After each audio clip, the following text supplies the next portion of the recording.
Up next on today's Wild West, Oklahoma's Stockyard City. We'll show you the action at the nation's last operating stockyard. I said, I have people ask me, how can you be so successful? And I said, Meet the Hall of Fame cowgirl behind Shorty's Caboy Hattery and show you the award-winning art of cowboy sculptor Harold Holden. Here, my dad is beaming right now. Plus, we'll take you to the Oscars of the West at the National Cowboy and Western Heritage Museum. An Oklahoma edition of today's Wild West is just ahead. The Wild West.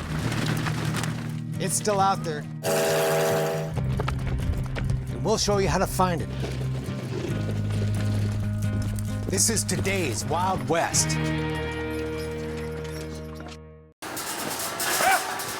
It's a busy Monday at the Oklahoma National Stockyards. Cattle have been bought and sold here in Oklahoma City ever since this piece of living history was founded back in 1910, the last surviving stockyard in the United States. We're very proud of the fact that we've survived this long. We offer a very important tool for farmers and ranchers as far as selling their cattle. Kelly Payne is the stockyard's first female president, a place she knows very well. Since I was about 5 years old, I've been coming down to the stockyards with my dad, growing up on the bricks, as we call it. Kelly's the fifth generation of her family in the cattle business. The whole entire floor of the stockyards is all brick, and it's just really incredible how historic it is. We're in our 111th year of business, and it's very humbling to serve in this position. 100 years ago, there were major stockyards in cities like Fort Worth, Kansas City, and Chicago. So-called terminal markets where cattle were shipped, slaughtered, and processed at nearby packing plants. All are gone. Just think about where they were in Kansas City and Chicago. Not everyone wants a stockyard right in the middle of their town. Except this one, which adapted and still thrives. We are no longer considered a terminal market. The packing houses are long gone. We offer live auction. It's mainly stockers and feeders. So this was the feed and hay barn. That's now converted into an auction house. So we're going to step in here and take a peek at it. A variety of cattle are bought and sold here. Some headed for feedlots, others for more time in the pasture. All auctioned off. Just a really good feeling to be able to auctioneer here. By men who love their work. We're called auctioneers, but really we get paid to be their friend, to sell their cattle for them and be a part of their livelihood. Just a great honor to be part of that. Before they come in the ring, they are weighed. The gentleman that's standing in the ring is the commission firm representative, and so he makes any announcements to try and get the most dollars possible for the producer. The auctioneer starts his chant. The auctioneer call for a lot of people, it sounds like a foreign language. That's kind of what we want it to sound like. We don't want you to hear the words, we want you to hear the numbers. So what we're saying in between the numbers is just something to add a little rhythm to it. These are some cattle that just came in. More than 6,000 cattle will be bought and sold here today, sorted as they arrive through a maze of alleys and chutes. They'll typically sort by size, and we also sex the cattle. So heifers generally sell separate from bulls or steers. Once the cows go through the auction ring, they need to get back to their buyer, and much of that work is still done horseback. They come out of the sale after they've been sold, come in the tub right here. Remy or Crandall will tell us where they're going, and we'll take them to the alley, to the commission companies, and send them where they're supposed to go. Come back, grab another load.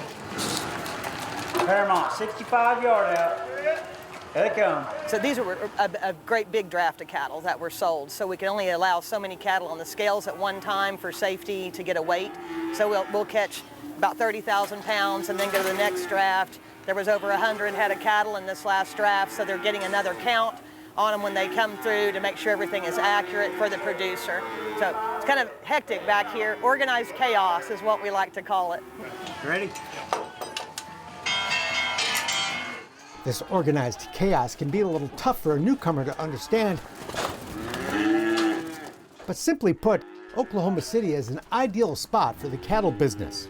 You have I-35 going north and south. You have I-40 going east and west. There's wheat pasture to the west of us. There's grassland to the south and to the east. and then you don't have to go very far north of here to get into the feedlot sector of the country. So we're in an awesome location. It's great. It's a lot of fantastic people. That's probably my favorite, is the people. These farmers and ranchers work hard all year long with that calf crop, and as you saw from being in the barn, within minutes, it's over. But it's a very viable market, a strong market. The history is absolutely terrific. And once again, it's just humbling to be a part of it all. It's all about making sure there's beef for dinner. And Kelly is all about telling that story. Busloads of school kids are frequent visitors here, and tourists are welcome too. 200,000 stop by in a typical year, learning where their food comes from. So it's important to be able to grab those folks and let them know what we do and promote the beef industry. You think about what a small speck we are in this big global market, especially today, and it's humbling that we're just in here day to day doing our business, but the outreach and how far it goes around the world is really something incredible to think about. Just outside the Stockyards is Stockyard City, a historic part of Oklahoma City, featuring all kinds of shops and restaurants with an authentic Western flavor, like Shorty's Caboy Hattery. I said, I have people ask me, how can you be so successful? And I said, because I'm a very nice person and I love a lot of people. I'm not ugly like you. She's the official custom hat maker of the American Quarter Horse Association, 10 collegiate equestrian teams, SMU Mustang. It's actually lasered. And the Little Britches Rodeo, just to name a few from a very long list. Plus, she's been inducted into the National Cowgirl Hall of Fame. I was so overwhelmed, I didn't know what to say. Yeah. It's a pretty big deal. And the beautiful hats made by Shorty's Caboy Hattery are prized by cowboys and cowgirls everywhere. It's just a catchy word, and it's slang for cowboy, and everybody thinks I don't know how to spell cowboy, and everybody remembers it. The former rodeo cowgirl has long loved cowboy hats, but knew little about making them when she first opened for business back in 1990. My father had passed away, and my brother sent a couple of hats off to a company down at Houston to have them cleaned, and they were ruined when they got back. And he said, you know, as much as you love hats, you ought to get in the hat cleaning business. So a bulb went off in my head. A friend was seeing a custom hat maker in Oklahoma City, also named Shorty. Shorty tagged along to discover the business was being sold the following Monday at 10 a.m. I said, well, if he doesn't show, can I buy? And he said, absolutely. So I was there at 9:30 with my check in hand, pacing the floor. And at 2 minutes after 10, I wrote him a check, and it was now my business. And it was the best thing that ever happened to me. But it wasn't easy. At first, she used the old company's jerry-rigged boiler made out of an old beer keg to steam her hats until the fire department showed up one day. And he said, turn that off. Told me not to ever use it again. He said, you could have blown up this whole block because you have a gas leak in here. That's what the smell is. And he said, and you're smoking, you could have blown up. I said, oh my, I had no idea. She took out a loan, got better equipment, and persevered. And I kept thinking, you know, if I can clean a hat, I bet I can custom make one. So I started custom making hats by myself. I was the only one working here. It took me 15 years to get good at it. By the early 1990s, she was selling her hats during the day at horse shows and other Western events and making them at night. And with some help from her sister, business grew. In my display, I went out in the pasture and cut down a few trees. And that was my display. And my sister would wrap serape blankets through them, and we'd put little lights on them. It was really pretty cool looking, very unique. And that's how I started. Today, selling 1,000 hats a year all over the country with a trusted team and looking to expand, Shorty's success has come after years of struggle, hard work, and lots of love. I said, I have people ask me, how can you be so successful? And I said, because I'm a very nice person and I love a lot of people. I'm not ugly like you. Shorty and her team are on the road about 225 days a year. They were about to head for an AQHA event in Ohio when we stopped by. 90% of these hats will come off the wall and go with us to Ohio. How many hats you got in this warehouse here? Not near enough, I can tell you. I love my job. While Shorty's traveling, her expert team stays busy in her Stockyard City shop, turning out beautiful hats, handmade, one at a time. We got this shipment of brown hat bodies in over the weekend. It all starts with a raw hat body. We don't build the fur, we don't mix the fur here, we don't do any of that here, or we don't color the hats here. That's all done in Winchester, Tennessee. So this is what we get when we receive a body. That goes into a century-old blocking machine. And, we'll cover this up, and when it gets real soft and pliable, we'll put that block in there. That's the hat size of the customer. And what this does is this brings out the stiffness in the brim. That head next goes on an antique but very effective machine that irons the crown of the hat. And the crown iron machine, it brings out the stiffness in the crown. And the blocking machine is to bring the stiffness out in the brim. After drying overnight, the hat is then sanded by hand. Because if you look here real close, see how hairy it is? So that we're doing the finish work to it now. Hats come in a range of quality. 100X pure beaver is the best and most expensive. Shorty believes it's that handmade touch that sets her hats apart from the rest. Now we're going to shape it. Custom made this is for J.T. Haynes. And I think that's what it is. It makes my hats look different than anybody else's. And then I am very particular about the liner I put in them, the sweatbands I use, the hat bands that I make, and the buckle sets that I buy. All that's important because that's the look of the hat. And when you buy a hat from Shorty, you're not just a customer, you become part of the family. When I sell a hat, it's not for the money. It's for the connection and the love that goes into the hat, and then you become my family. If you're nice, you have to be nice. Every day I love it.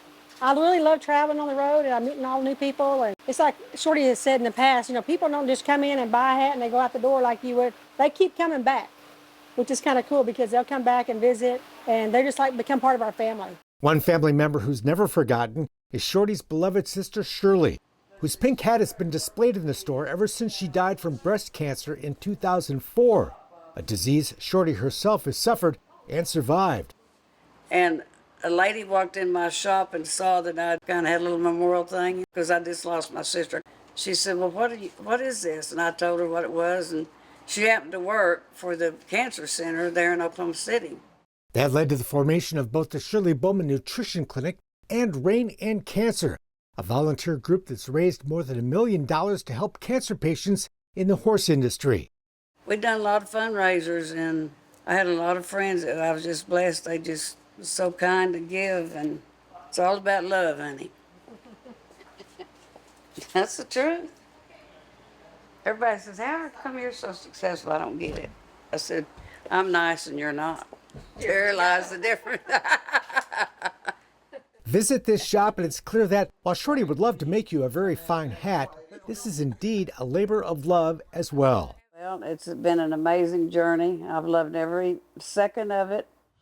Just steps away from Shorty's, in the heart of Stockyard City, stands a grand monument to the Western way of life. You'll meet the cowboy sculptor who created it just ahead. Cattle drives, cowboys, Indians, and horses. Where do you get your ideas? I've been around horses all my life. The American West has inspired the art of Harold Holden. About it. Since he was old enough to pick up a pencil. This one's makeshift shade. You actually saw that, huh? Yeah. And this one's early childhood development. Age 81 when we met. If you ever raise colts, that's the way you halter break them. Put a rope and a halter on your colt and let him drag that around. He'll step on it. It'll teach him to be able to lead. Holden, better known to friends as simply H, remains amazingly prolific, even after a lung transplant at the age of 69. I was down to 135 pounds and maybe a week to live. His new lungs were working good as new ever since the hospital sent him home, and the longtime team roper made good use of his second chance at life. We went to the bar and drank a few beers, and we went out and started roping. The only thing that keeps him off a horse these days is a bad back, but that's not slowing down his art. H was working on a monumental-sized buffalo sculpture. This is what he's going to look like. When we visited his home studio he shares outside Enid, Oklahoma, with his wife Edna May. It's just called Buffalo Point. That's the name of the place where it's going. Buffalo have been a subject for H more than once over the years. This one greets visitors to the Oklahoma History Museum.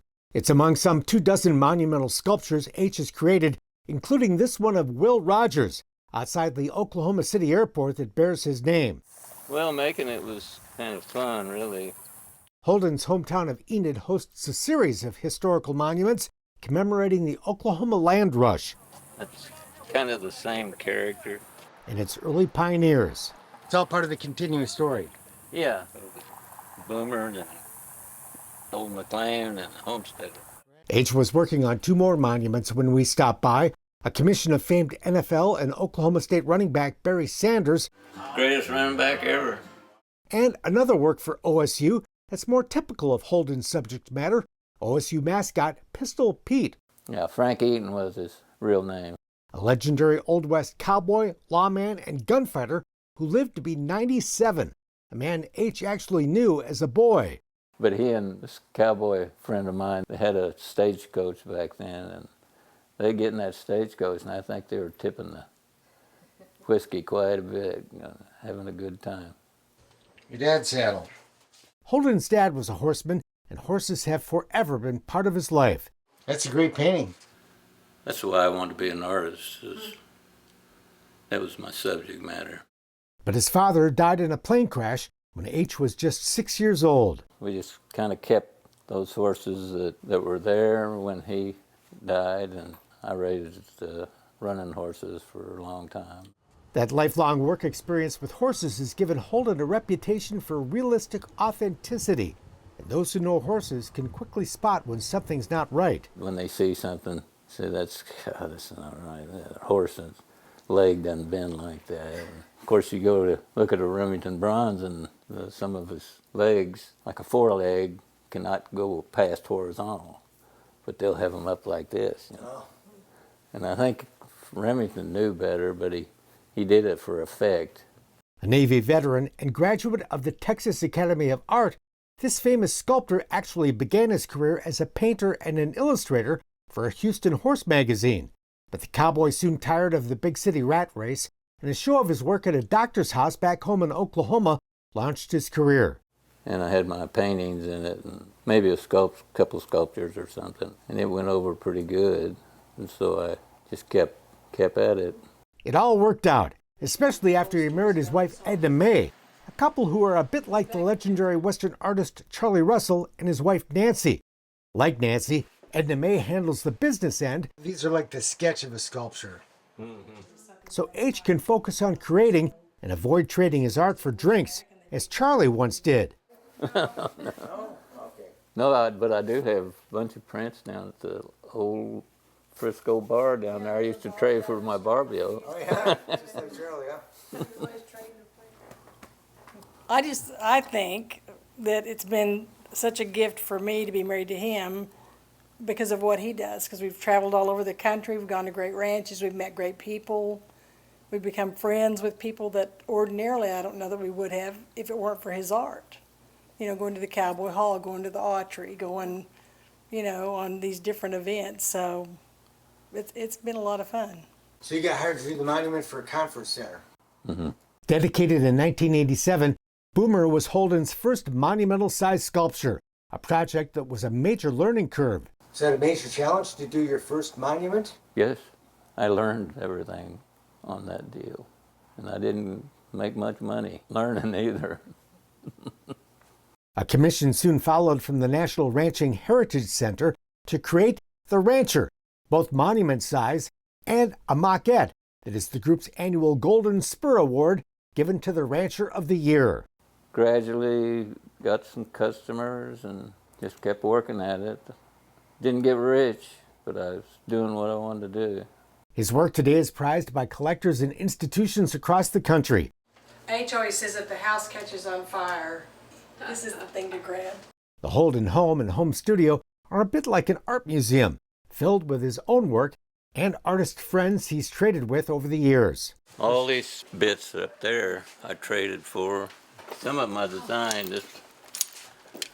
This one here, got my brand on it. This very humble cowboy has received a very long list of honors and awards, including membership in the National Sculpture Society, the prestigious Cowboy Artists of America, and induction into the Oklahoma Hall of Fame, plus top honors at the biggest Western art shows in the country. Well, when I look at it, I'm just the peon with the big boys. When I look at some of those guys, those painters, gee. Now, sculpting, I think I can do, fairly good work. But some of those painters, gee, they're just so good. And the end of the trail is nowhere in sight. Hopefully. I don't want to be to where I can't do anything. If I can't hardly do anything anymore, I think I'll get on that horse, get me his bronc and get bucks off, and that's it. The Holden sculpture coveted by Westerners everywhere is the Wrangler Award. Thank you so much for this award, and God bless. Given to honorees at the annual Western Heritage Awards at the National Cowboy and Western Heritage Museum. We'll show you around that fabulous place when today's Wild West continues. The English have Shakespeare, the French have Molière, and the Russians have Dostoevsky. What do we own? What do we have? The Western. Robert Duvall. George Strait. Get here, my dad is beaming right now. Tom Selleck, Kevin Costner, Barbara Stanwyck, and John Wayne. Just a few of the stars that have been honored. You've heard it said, and so often it's true. Behind a great man, there's a good woman, too. At the Western Heritage Awards at the National Cowboy and Western Heritage Museum. Held every April, the Gala Saturday Night Awards dinner and ceremony caps a weekend honoring the best in Western film, TV, literature, and music. Hosted by an Oklahoma City museum, it is a treasure chest of the American West. The best part of coming here is I see something new every day.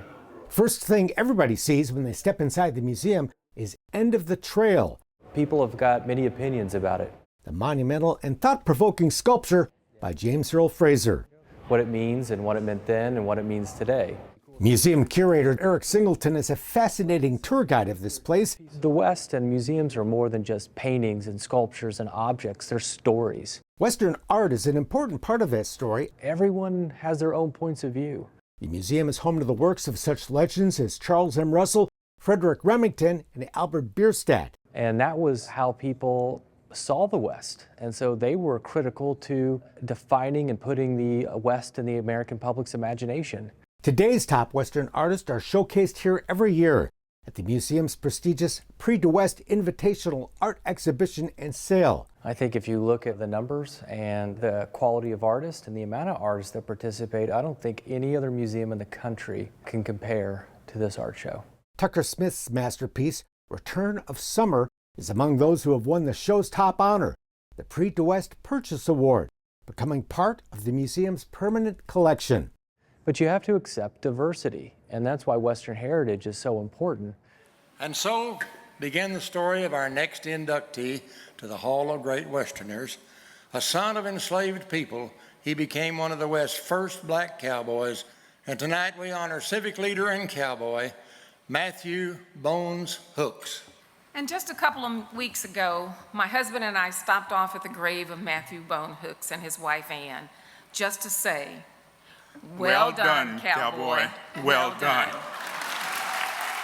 And these Western Heritage Awards that we just had were so important because it's meant to celebrate the diversity. And once you get diversity in the door, then people see the commonality that they all share. Many have had their perceptions of the American West shaped through the Western movie or TV show. This has now become history. All those films, all those Western films. And a gallery is devoted to the cowboys of the silver screen, featuring many of their costumes, six-shooters, and saddles. There's so many icons of the American West because it was such a defining period for American culture. Tombstone star Kurt Russell and his late father Bing, perhaps best known for his work on TV's Bonanza, joined the legends inducted into the museum's Hall of Great Western Performers during the 2022 Western Heritage Awards. This is really a pleasure. There's an energy in this room that you really don't feel anywhere else. An evening emceed by Native American actor Moses Brings Plenty. Wow, It's an honor to be back here with you all tonight. The National Cowboy Museum includes a gallery devoted to Indians and the beautiful headdresses, artifacts, and stories of Native American culture. The Indian Wars of the 1800s are the focus of the Joe Grandee Gallery of the Frontier West, which were such a defining period of this country, calling the soldiers, scouts, and the equipment they used on the front lines of the frontier. And it actually goes all the way back to the vaqueros. When the smoke cleared, the dust rose from the cattle drives of the open range, the rich legacy of the American cowboy. So part of this gallery really touches on the evolution of what we know today as the cowboy. The trail many cowboys ride today is the rodeo circuit, another aspect of the West you can actually step into here in the museum's recreated rodeo arena. You have a lot of visitors who are not from the West, and so this gives them a chance to step into an environment that so many Westerners take for granted and know so well. You can even visit the Old West at Prosperity Junction, a recreated frontier town. You can walk into an old-time saloon, pull up a chair, order up a drink. Hey, barkeep! This museum can be a bit overwhelming in a good way. There's just so much to see. You know, you have to balance it between time and what you want to see. Because if you give me a week, I'll give you a good tour. If you give me an hour, I'll give you the highlights. But there's one highlight I'll never forget. The award for Outstanding Western Lifestyle Program goes to Mark Bedore. Setting foot on the same stage as all those Western legends, as today's Wild West was honored at the museum's Western Heritage Awards. Thank you very much. Quite a thrill. And to receive this award from the National Cowboy and Western Heritage Museum is the greatest honor that this cowboy could ever receive. I thank you, I thank God, and thank God for the National Cowboy Museum and all it stands for. That's it for now. We're back next time with more cool stuff from today's Wild West. I'm Mark Bedore. We'll see you down the trail. For more information on the people and places featured in today's Wild West, or to order show DVDs and books, visit todayswildwest.com. Funding for Today's Wild West provided by the Leggett Foundation,